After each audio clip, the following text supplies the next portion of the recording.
For this final assignment in Coursera's online games class, I am remediating a scene from Spenser's poem, The Faerie Queene, in a video game.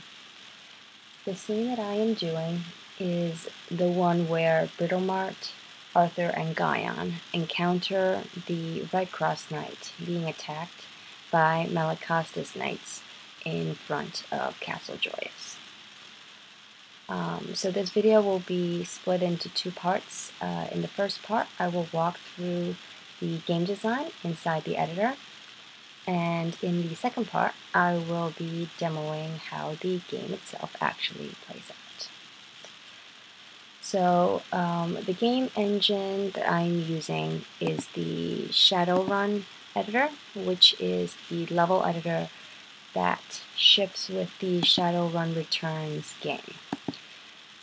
Now, because this editor is tied to a specific game, we have to work within the confines of sort of the mechanics, models, and artwork of the original game. So some of the sort of general sci-fi, fantasy, cyberpunk aesthetic will bleed through, but hopefully that won't be too distracting. This is the very simple level map that I have generated for our game. We've got here the forest that Britomart and company are traveling through with the little path. And then here is the clearing in front of Castle Joyous. The character that you're playing is Britomart, and she will spawn here in the middle of the forest. I also gave her two companions, Arthur and Guyon. They are NPCs. Now I could have made them PCs, but then they would get turns into fighting, which isn't what happens in the poem. So the way that it's set up now is that when the map loads, Arthur and Guyon will join in Britomart's team, and they will follow her around, but they do not join in combat.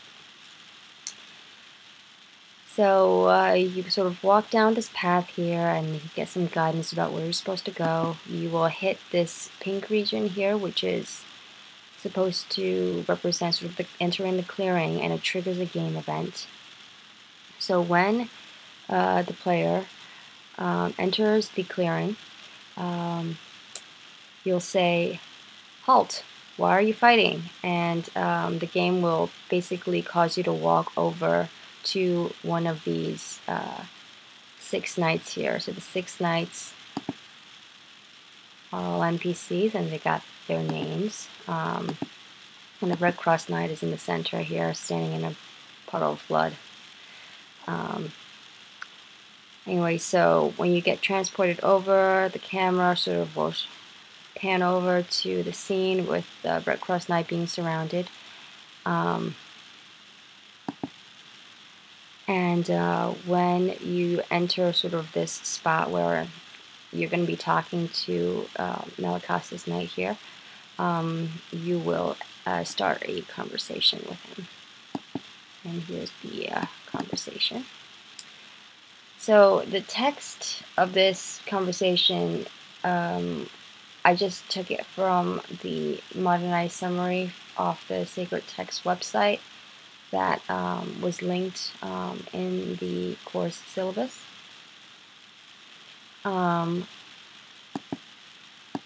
So the knight that I've chosen to do the talking, his name is Parlante. Get it? Haha. Anyway, so after you run through this dialogue, it's fairly straightforward linear dialogue.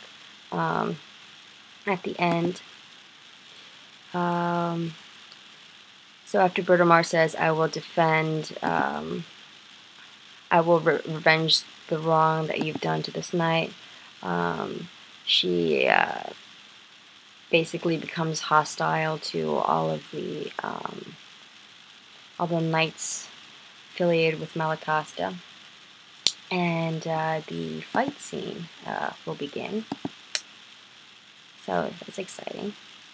So here we go. So when the conversation ends, we start the Brit pawns trigger. So you'll get a game objective called Defeat Malacosta's Knights.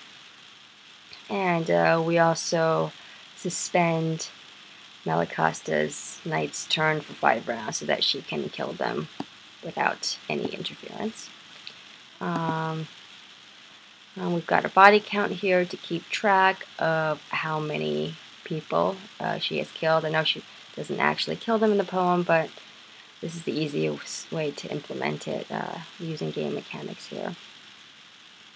And then Redcrosse, since Redcrosse is supposed to kill one of the people, I have it such that when Britomart kills, Redcrosse will run over to the nearest enemy, and when she kills the third person, he will also kill the knight that he's standing next to.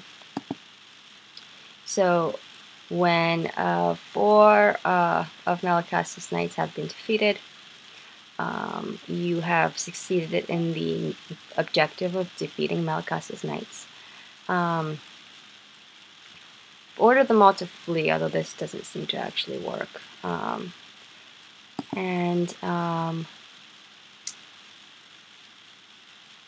And then you will see Malacosta's knights, the surviving ones, they will surrender. So they'll say, too well we see your own weakness, we give up, and then Britomart accepts their surrender. And that when that happens, you get a new objective, which is to go to Castle Joyous, and which would involve basically traveling to this castle here. You can pretend that it's bigger. Clicking on it, and once that happens, you have finished the level. So that is the general design of the game. And next video, I will show you how it actually plays out.